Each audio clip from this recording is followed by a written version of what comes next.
only difference between crack cocaine and cocaine is sodium bicarbonate and water and heat. Literally, that's it. And those things are pretty much free if you go to like a science store. This is free. You can go to your neighborhood convenience store and just get. Anyway, I don't want to tell people how to make crack cocaine, but it literally is a mayonnaise jar of cocaine and baking soda. How different is the experience? Oh, it's vastly different. And like for real, I feel really reluctant to kind of have some euphoric discussion. I know you're not asking me to do that, but have some euphoric discussion about crack cocaine. I think this might be kind of the opposite here. Okay, no, it's the exact opposite. I'm saying I don't want to have the experience of some euphoric recall. That's how powerful crack cocaine is. What? Does crack cocaine make you act any differently? No. Is it safer than alcohol? Probably. People think of crack as being dirty. It's the exact opposite. When you make crack, what you're doing is you're burning off all the impurities so that it combines with the sodium bicarbonate, which makes it smokable. That's all. You know, all of these actors and, you know, people in the past that talked about they had a problem with cocaine and freebasing. They were smoking crack. So straw on the stove is the same thing. Not exactly, but close to it.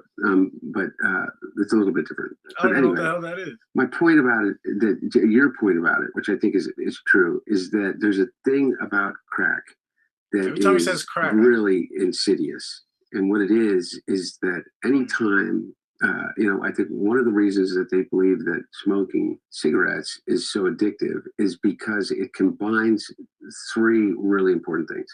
It's habit forming, there's an oral fixation, and there is a ritual combined with it. And so the idea of hand to mouth is a habit and a fixation that we learn very early, even as children. With a pacifier, with a spoon, with your thumb, even to breastfeed. Okay, so really, I don't want to get into the psychology of it because I'm no expert, but I do know this, is that you combine with that ignition, combustion, and then you combine the ritual. You have your cigarette in the morning, you have a cigarette when you get out of the car, you have your cigarette with your coffee. Crack is that on steroids. It's over and over. There's ritual to it. There's a ritualized part of it. The combination of all of those addictive behaviors together becomes like really powerful. And the drug in and of itself is a more immediate euphoric sensation and connected to it than, in my experience, cocaine alone. Does it require more frequency to maintain the high? Yes.